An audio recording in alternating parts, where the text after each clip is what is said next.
Tome asiento, por favor. Hay varias cosas que quiero contarle. Me quedé colgado con muchas cosas de las que dijo la pastora.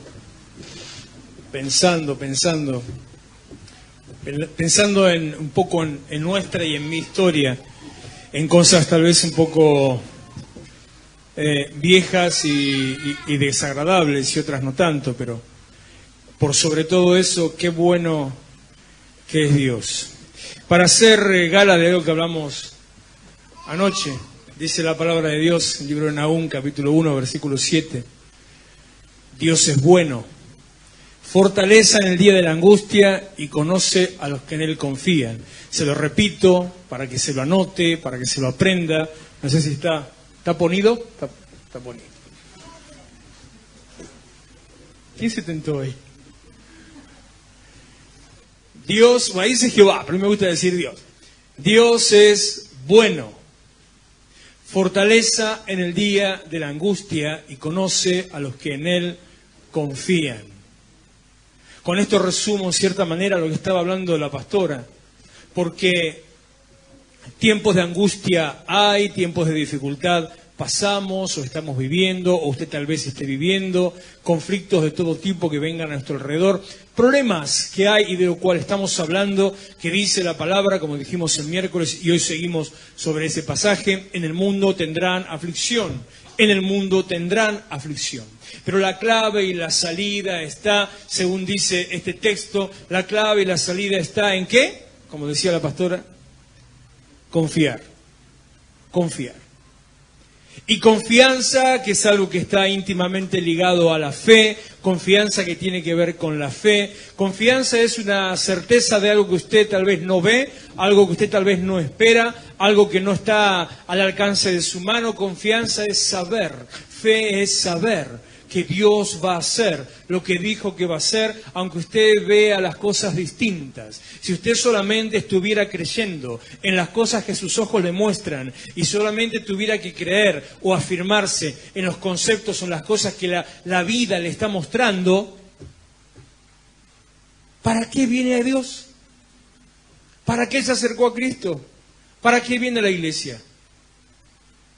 Sin embargo, lo que nos diferencia, alguna vez dije esto, y hoy lo estuve pensando esta tarde, lo que nos diferencia, si hay algo que nos diferencia del resto del mundo, mire, yo quisiera dividir al mundo entero en dos partes, en dos grupos, hacer una nueva grieta.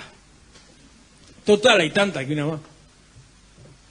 Quisiera dividir al mundo en dos clases de personas.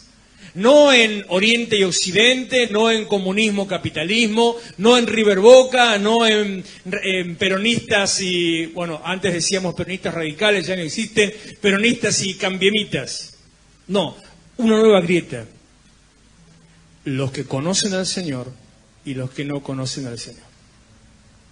Porque eso es lo que separa realmente, separa nuestra manera de ver las cosas, nuestra manera de encarar la vida, nuestra manera de enfrentarnos a los problemas, nuestra manera de enfrentar a las crisis que vengan a nuestra vida.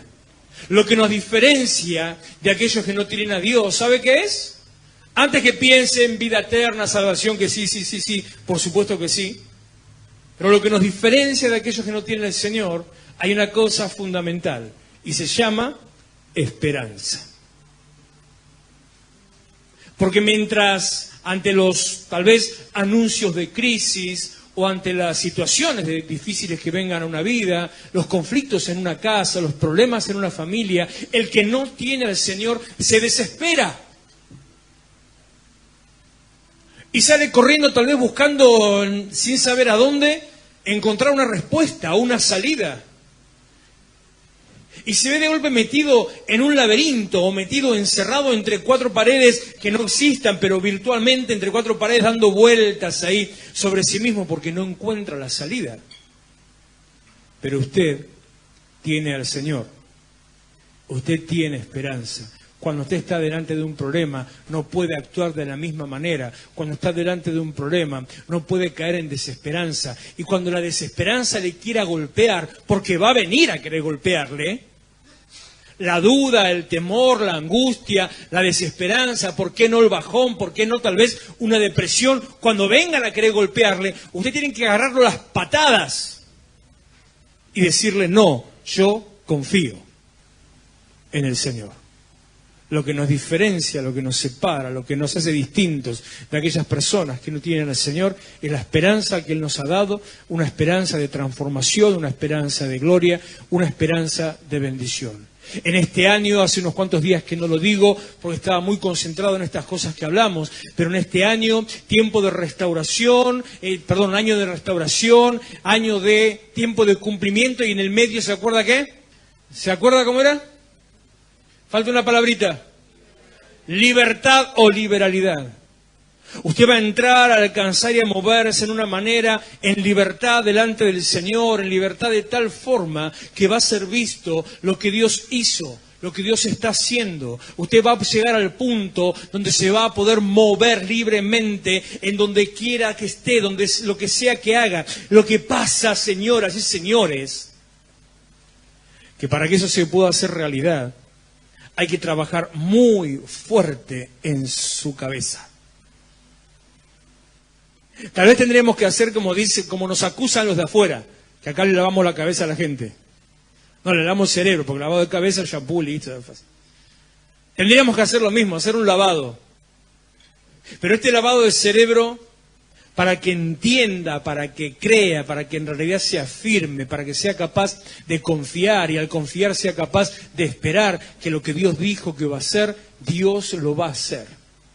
Un trabajo sobre su cabeza, sobre su mente, como venimos hablando las últimas semanas, ya no sé cuánto tiempo, un trabajo sobre su mente para que no haga caso a los dardos de fuego del maligno, que no se detenga a ver las situaciones angustiantes que hay alrededor, que no preste su oído a las acusaciones, a las mentiras, o tal vez no a las mentiras, situaciones reales que se presenten a su alrededor, que vienen a querer golpearlo, porque dice la palabra de Dios, Juan capítulo 10, versículo 10, que el diablo, el enemigo, el engañador, el mentiroso, el adversario, el malo, vino para...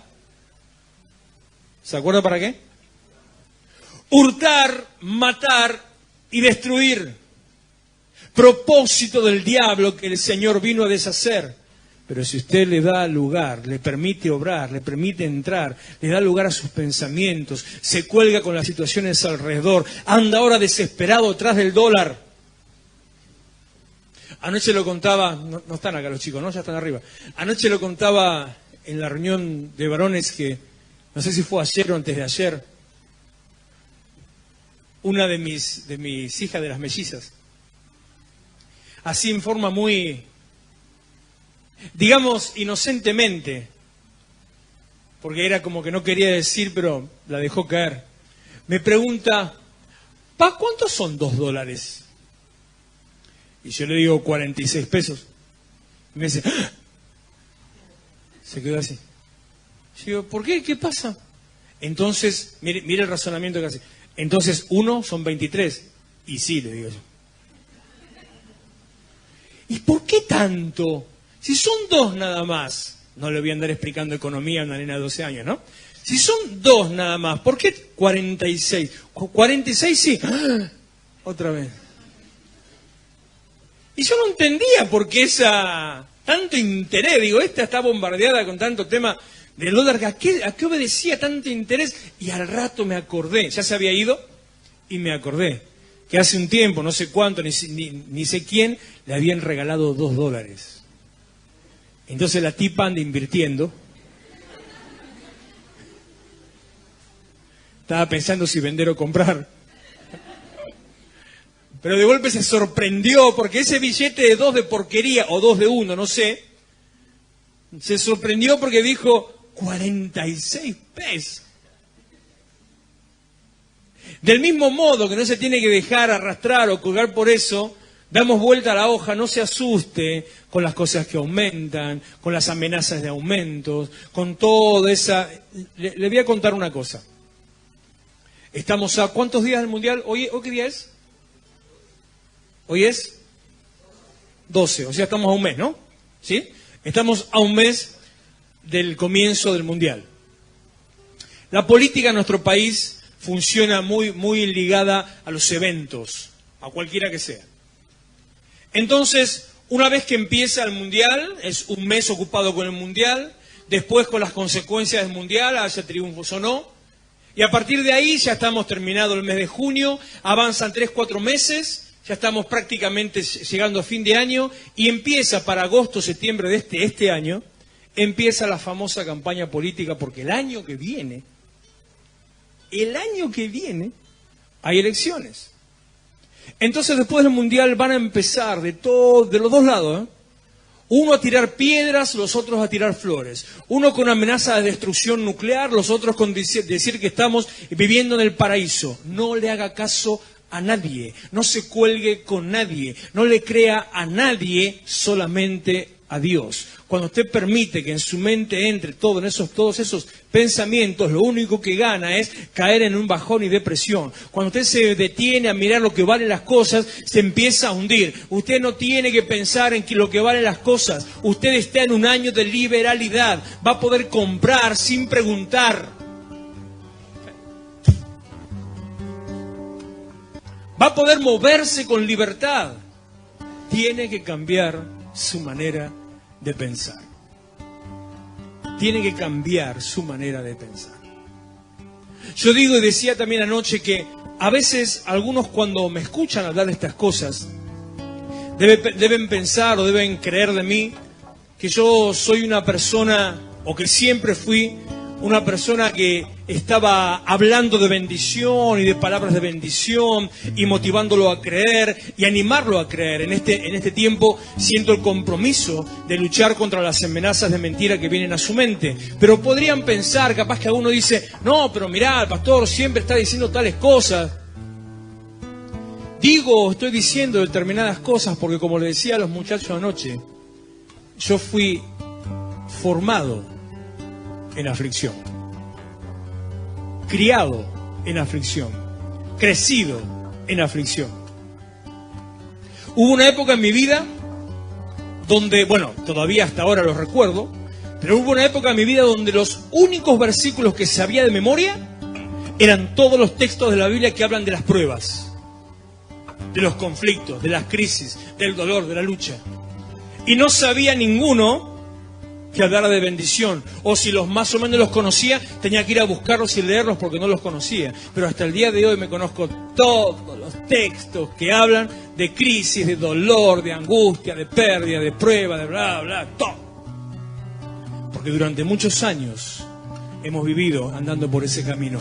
Pero antes de ir a lo que iba a ir, ya que la pastora terminó diciendo una palabrita, le voy a compartir uno de los pasajes con los cuales en esa época, o saliendo de esa época, el Señor me ministró. Pasa que la pastora me motivó, dijo todas las cosas que yo estaba pensando. Salmo 66, por favor. Présteme atención. Aclamad a Dios con alegría toda la tierra. Ese es un coro de la época de Joel también. Cantar la gloria de su nombre, poner gloria en su alabanza. Decid a Dios, cuán asombrosas son tus obras. Decid a Dios, maravillosas son, Señor, tus obras, por la grandeza de tu poder. Se someterán a ti tus enemigos, toda la tierra te adorará. ¿Vieron lo que era antes? Era literal lo que dice. Y cantarán a ti, y cantarán a ti, y cantarán a tu nombre. Eran feos, pero ministraban palabra. Verso 5.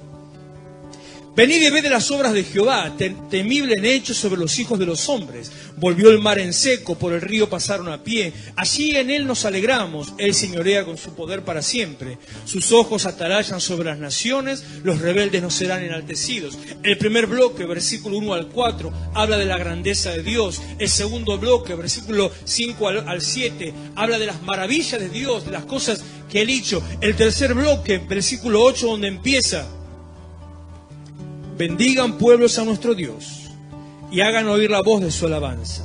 Él es quien preservó la vida a nuestra alma y no permitió que nuestros pies resbalasen. Porque tú nos probaste, oh Dios. Nos ensayaste como se afina la plata. Nos metiste en la red, pusiste sobre nuestros lomos pesada carga. Hiciste cabalgar hombres sobre nuestra cabeza, pasamos por el fuego y por el agua, y esta es la frase que dijo la pastora, y nos sacaste abundancia. Empieza el salmista hablando de las maravillas de Dios, de exaltar a Dios, de lo grande que es Dios, del poder de Dios, y en medio de todo eso te mete esto así, como peludo regalo. ¿Qué tiene que ver? ¿Cómo voy a exaltar a Dios con todo esto que hizo? Porque los tiempos de aflicción son tiempos de preparación. Los tiempos de aflicción son tiempos de crecimiento. Los tiempos de aflicción o de desierto son tiempos en los cuales nos afirmamos en Dios. Los tiempos de aflicción, présteme atención a lo que le voy a decir. Los tiempos de aflicción sacan a luz nuestro carácter, nuestro temperamento. Los tiempos de aflicción permiten ver de qué estamos hechos. ¿Sabes? Yo tengo un pensamiento muy personal, es muy mío, muy mío. No es bíblico, es mío. O sea, no le voy a decir la Biblia dice, voy a decir un pensamiento que yo tengo sobre estas situaciones que suceden. Porque los tiempos de aflicción son o permitidos o provocados por Dios, siempre. O permitidos o provocados por Dios, siempre. Recuerde, para no ir a buscar el texto, y si no lo sabe se lo voy a buscar, pero le recuerdo más o menos, cuando Jesús estaba iniciando su ministerio, cuando estaba ahí previamente, habiendo ya conocido a Juan el Bautista, después de haber sido bautizado, dice, si no me equivoco es Mateo 4, Lucas 4, el primer versículo, no recuerdo bien, no importa en este momento, dice, entonces Jesús fue llevado por el Espíritu al desierto para ser probado. Si Jesús, escúchame, si Jesús tuvo que ser llevado por Dios a vivir en el desierto 40 días sin comida ni bebida para ir a ser probado, ¿usted piensa que a usted no le va a pasar? Si Jesús tuvo que pasar una aflicción en la carne para que a través de la aflicción en la carne Él conozca lo que es el acercarse a Dios en la carne y desde esa posición invocar a Dios y que Dios se manifieste, ¿usted piensa que a usted no le van a pasar? Todavía no dije cuál es mi pensamiento, ¿eh? Hasta ahora estoy con versículo nomás. Porque Jesús también dijo, previo a la cruz, dijo, esto parece mensajes antiguos, parece mi mensaje de hace 20 años atrás. Antes de la cruz, Jesús dijo, si con el árbol verde hacen esto, ¿cuánto no harán con el seco? Estaba queriendo decir, si a mí me encarcelan, me torturan, me crucifican, no se imaginan las cosas que pueden llegar a hacer a ustedes. Digo esto y hago este comentario porque en los últimos años hubo un mover en las iglesias que como que enterró este concepto. Y nos hemos enfocado durante mucho tiempo, esto lo hablé el año pasado en un momento, nos hemos enfocado en quiénes somos en Dios y lo que tenemos de parte de Dios, lo cual es bueno, porque eso le ha generado fe. Usted sabe que es un hijo de Dios, usted sabe que está revestido con poder, usted sabe que está envuelto en la mano de Dios, usted sabe que tiene herencia, que tiene linaje, que tiene derecho, usted sabe que se puede presentar delante de Dios, que el enemigo no lo puede tocar, usted sabe que la bendición es para usted. ¿Lo sabe o no lo sabe? Antes no se sabía eso, ¿eh? ¿No? Antes se decía, cuanto más pobre, mejor. Antes no se sabía. Hoy usted lo sabe. Pero haber sabido todo esto, y nos ha llevado un cachito a olvidarnos de que en Dios también hay aflicción, o luchas, o dolor. Ahora sí le voy a decir cuál es mi pensamiento en este punto. puede sonar un poco extraño, pero es mi pensamiento. Así que yo creo que Dios periódicamente suelta esas oleadas de aflicción con un solo propósito.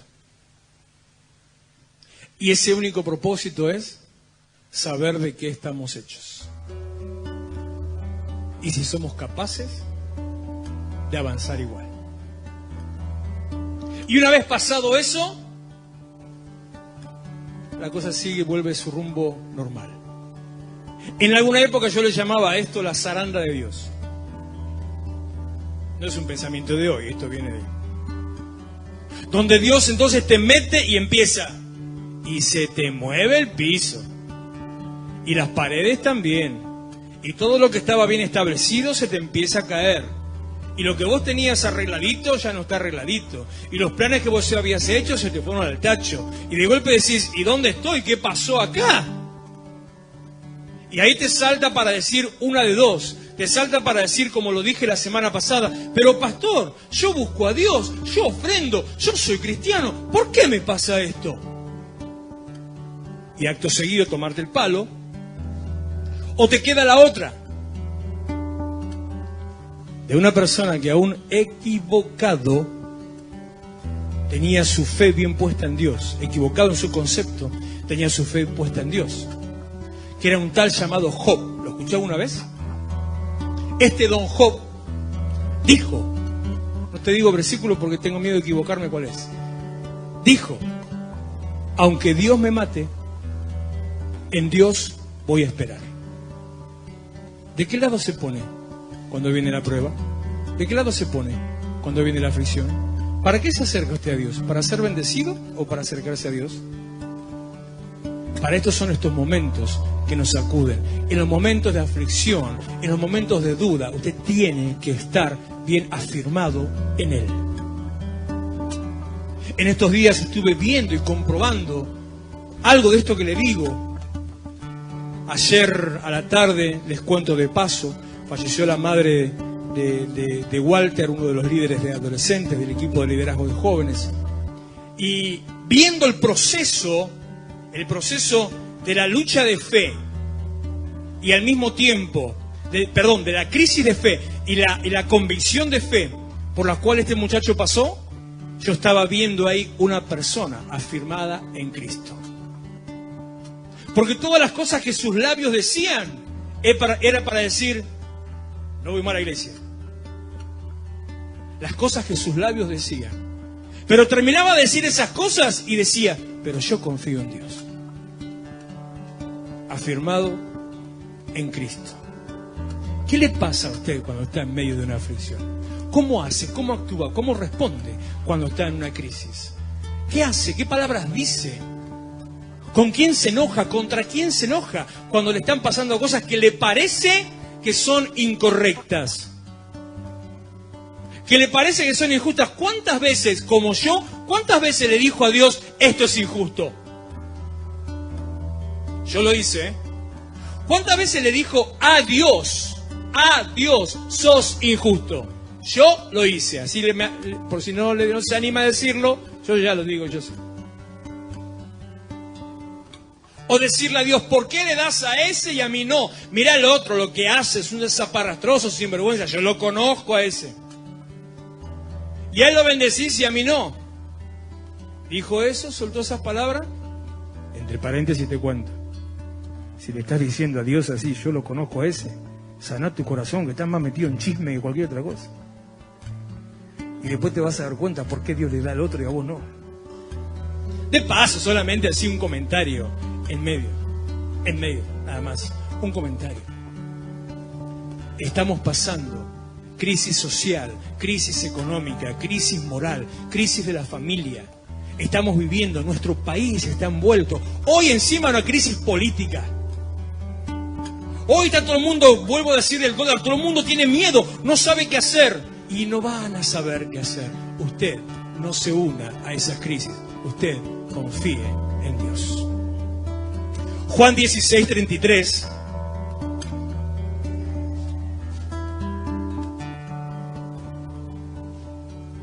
Estas cosas les he hablado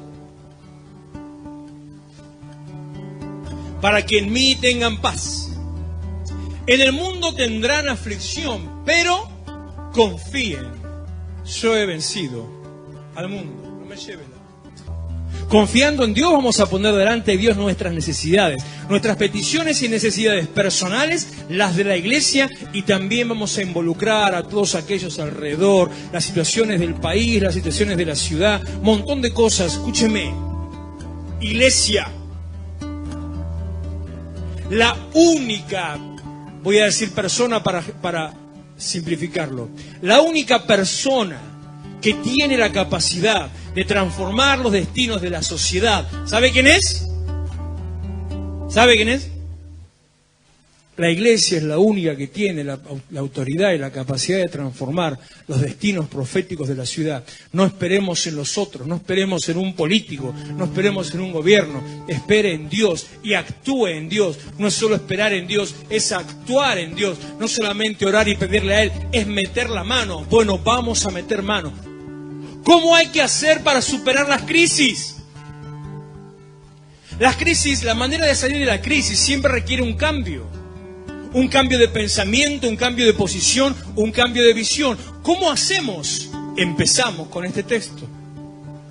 Dice, mire, la primera que le voy a dar es un poquito complicada.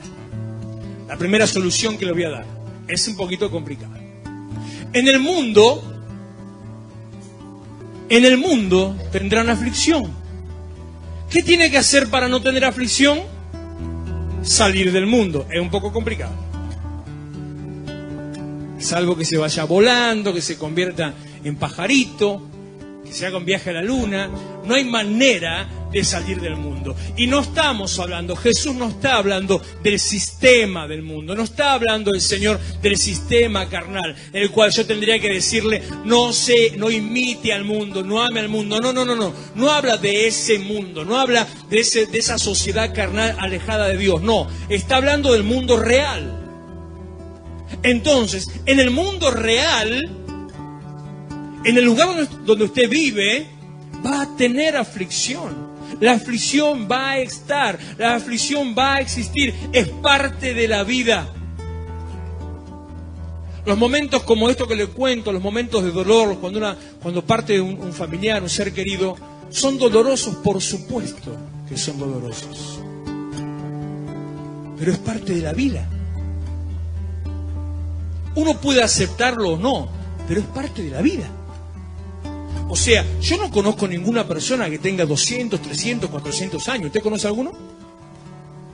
Es parte de la vida. A ver, voy a ser un poco más práctico, más pragmático. A ver, espero que no se me sienta mal. Le voy a contar un secreto. Un día usted se va a morir.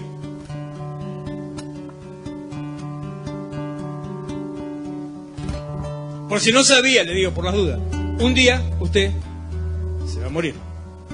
Es parte de la vida.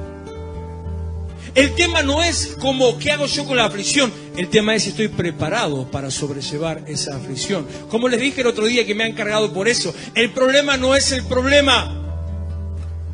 La crisis no es la crisis. La aflicción, el problema de la aflicción no es la aflicción en sí. El problema es qué tan preparado está usted para enfrentar esa aflicción, para enfrentar esa crisis. La respuesta está, la primera me parece que no la podemos hacer, ¿no? Del mundo no podemos salir. En el mundo tendrán aflicción. Segundo, dice, pero. ¿Sabe qué significa pero? Transformación. Cambio. El pero es una interjección acá que separa las dos partes de la oración, diciendo las cosas son así, pero son de tal otra manera. Está pasando esto, pero a vos no te va a pasar. Todo el mundo está en crisis, pero vos crees en Dios. A todo el mundo le aumentan las cosas, pero a vos, aunque te aumenten, las vas a poder pagar. Ese es el pero. Miren la importancia de una palabrita chiquitita. Miren cómo cambia su vida un pero. Hay un cambio, hay algo distinto. Hay un cambio distinto. Hay algo por hacer. Y si algo por hacer es salir y sacar su pensamiento, sacar su mente, sacar su cabeza de lo que genera conflicto y empezar y poner su pensamiento, su cabeza y su mente solamente en una cosa. Hebreos capítulo 12, versículo 2. Dice, ¿qué dice? Puestos los ojos, ¿en quién? En Macri, en Cristina, en Delía, en... A ver, espere. No me acuerdo, se me fue el nombre de... ¿Cómo se llama el de... el intruso? ¿Cómo es? En Rial. En su cuñada. En su suegra. En su marido. Ojo con su marido. Puesto los ojos en Jesús, la mirada puesta en Él, porque así como dice que Él es autor y consumador de nuestra fe, Él es el que dirige nuestros destinos y el que nos lleva a alcanzar un destino de bendición y de victoria, puestos los ojos en Él. Colosenses capítulo 3, versículo, espera que estoy en duda, que dice no lo anoté.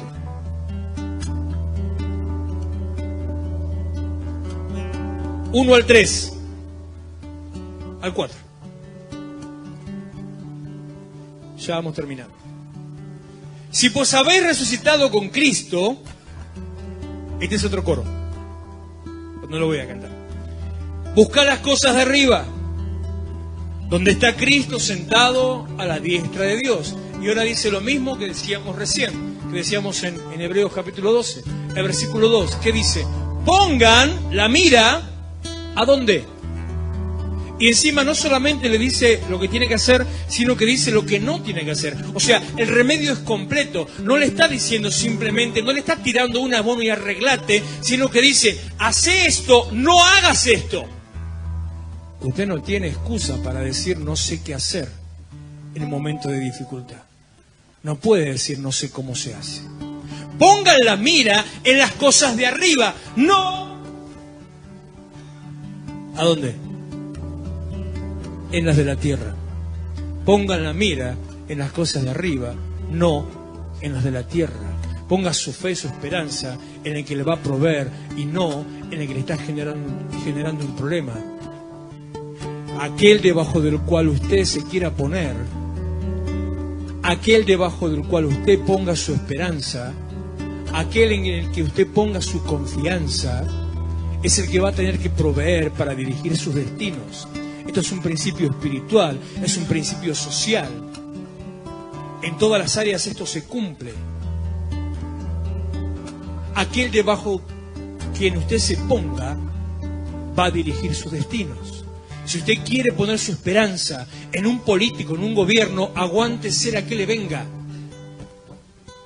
Pero si usted decide poner su esperanza, sus ojos en Dios, no importa crisis y aflicción que haya, no importa conflicto que se presente, no importa la duda y el temor que lo golpee, no importa que se levanten vientos, tempestades, no importa que pareciera que la barca se le fuera a dar vuelta, meter un codazo, ahí estamos, no importa, usted no se va a hundir, no se va a ahogar, porque dice Isaías capítulo 35, dice, cuando pases por el fuego, ¿querés la otra parte también? Empiezo la otra. Cuando pases por las aguas, yo estaré contigo. Cuando pases por el fuego, ¿qué dice? ¿Sabe qué dice? ¿Por qué? ¿Por qué? Porque el Señor es el que está contigo. Déjenme un cachito más, por favor. Ponga la mira en las cosas de arriba, no las de la tierra, porque han muerto y vuestra vida está escondida con Cristo en Dios. Cuando Cristo, vuestra vida, se manifieste, entonces ustedes también serán manifestados con Él en gloria. Pero confíen. Filipenses, capítulo 4, versículo 6 y 7. Y después vamos a dos más de Filipenses. Filipenses 4. Bueno, le voy a hacer 2 por 1. Del 4 al 7, así, en vez de hacerlo 2 veces, lo hacemos todo de una. Regocíjense en el Señor siempre. Esta es una de esas palabras que yo diría que en la Biblia no tendrían que estar. Esta es una de las palabras de las cuales yo querría que en algún momento no estuvieran, porque me dan a mí la excusa, o no me dan la excusa de poder estar mal. Estas son las palabras que yo quisiera que no estén para poder justificar mi bajón, mi dolor, mi angustia, mi problema, mi bronca. Pero lamentablemente, mi Biblia y su Biblia también dice: regocíjense en el Señor siempre. Siempre. Siempre. Siempre. Cuando le viene la boleta del gas, siempre. Cuando le cortan la luz, siempre. Cuando le aumenta, ¿qué le aumenta? ¿Le aumenta la luz y el agua? Siempre. ¿El agua? Bueno, el agua. ¿Le aumenta el agua? Siempre. Regocíjese en el Señor siempre. Usted no depende de un hombre, usted depende de Dios. Hermanos míos, amados y deseados, regocíjense en el Señor siempre. Otra vez les digo, regocíjense. Vuestra gentileza sea conocida de todos los hombres. El Señor está cerca. Por nada estén, ¿cómo es, amor? Afanosos, si no sean conocidas vuestras peticiones delante de Dios, en toda oración y ruego, con acción de gracias. Y la paz de Dios, que sobrepasa todo entendimiento, guardará vuestros corazones y vuestros pensamientos en Cristo Jesús. ¿Cómo se enfrenta la crisis? ¿Cómo se lucha con los pensamientos? ¿Cómo se maneja el temor? Sencillamente presente delante de Dios. Por nada esté afanoso, no deje que eso lo ahogue, no deje que inunde su cabeza, no permita que su cabeza empiece a estar confundida. Cuando se quiere agarrar dice: no sé qué hacer, no sé qué camino tomar, no lo permita. Alégrese en Dios, regocíjese en Cristo, póngase contento y hable con Dios. Sean conocidas delante de Dios vuestras oraciones. Sean conocidas delante de la... Usted haga de cuenta que acá no pasó nada, seguimos lo que estamos, seguimos como si nada. Versículo 7. Y la paz de Dios, no sé cómo sigue, lo lee ahí, que sobrepasa todo entendimiento, guardará vuestros corazones y vuestros pensamientos en Cristo Jesús. ¿Le falta paz? ¿Tiene temor? ¿Hay angustia? ¿Piensa que no le va a alcanzar? ¿Tiene temor de no llegar a fin de mes? ¿Que se va a quedar sin tener para el gas o para la comida? ¿Le da lugar a todos esos pensamientos? Le repito, regocíjese en Dios y sean conocidas delante de Dios sus peticiones, y la paz de Dios le va a traer descanso. Filipenses 1, 6 y 7, y terminamos, o 6 solo.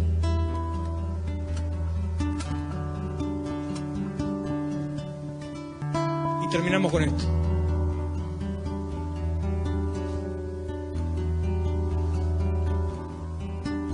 Con todo tu comentario, amor, me dejaste tecleando. Estando persuadido de esto, que el que comenzó en ustedes la buena obra, la perfeccionará hasta el día de Jesucristo. ¿Hay alguna crisis, hay algún conflicto, algún temor? Confíe en Dios. La pastora terminó diciendo: tiene que confiar. Bueno, después dijo, nos llamó abundancia. Tiene que confiar. Confíe en Dios. Confianza no depende de los ojos. Confianza depende de la fe. Confianza no depende de lo que usted sepa. Confianza depende de lo que Dios va a hacer. Confianza no depende del análisis que usted haga. ¿Se puede hacer? ¿No se puede hacer? ¿Alcanza los números? No tiene que ver. Confianza depende de lo que Dios va a hacer. Hubo aflicción, está en una crisis. Levántese en fe, porque Dios lo va a sacar de esa crisis. Póngase de pie, vamos a orar, por favor.